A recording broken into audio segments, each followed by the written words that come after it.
Egertil ja ta isal oli plaanis öösel telgis magada.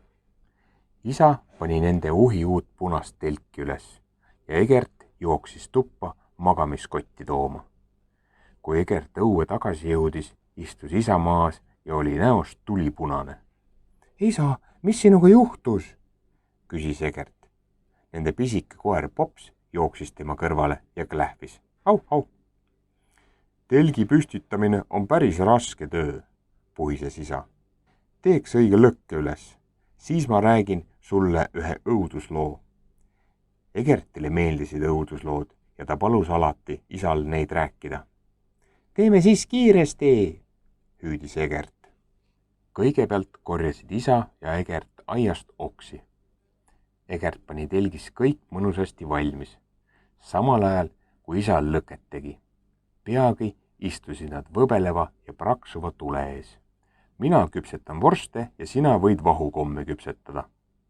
Nii head, kiitis Egert ja pistis pehme vahukommi suhu. Kui neil kõhud täis said ja Egert sõi ära oma viimase grillitud roosa vahukommi, oligi käes aeg õuduslugu rääkida. Elas kord hirmus vahukommi koletis, alustas isa vaikse häälega. Ta oli roosa ja karvane ja üleni kleepuv. Egert tõmbas ennast magamiskotis kerra ja isa jätkas. Vahukommi koletis oli tegelikult päris sõbralik, sosistas isa, aga tal oli kogu aeg kõht tühi. Ta hiilis lõkkeplatside ümber, otsides maitsvat toitu, mida alla kugistada. Egert tiris magamiskoti lõuani üles ja isa jätkas jutustamist. Ühel õhtul pani üks pisike poiss aeda telgi üles. Ta küpsetas lõkke peal maitsvaid vorstikesi ja vahukomme. Vahukommi koletis tahtis ka neid maitsta. Mis edasi sai?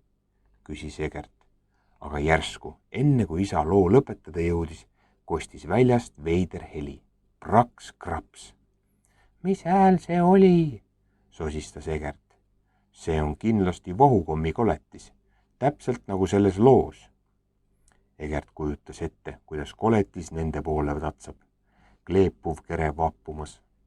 Egert roomas telgi tagumisse ossa ja puges isale lähemale. Ära karda, julgustas isa. Koletisi ei ole olemas. Isa võttis taskulambi ja vaatas sellega telgist õue.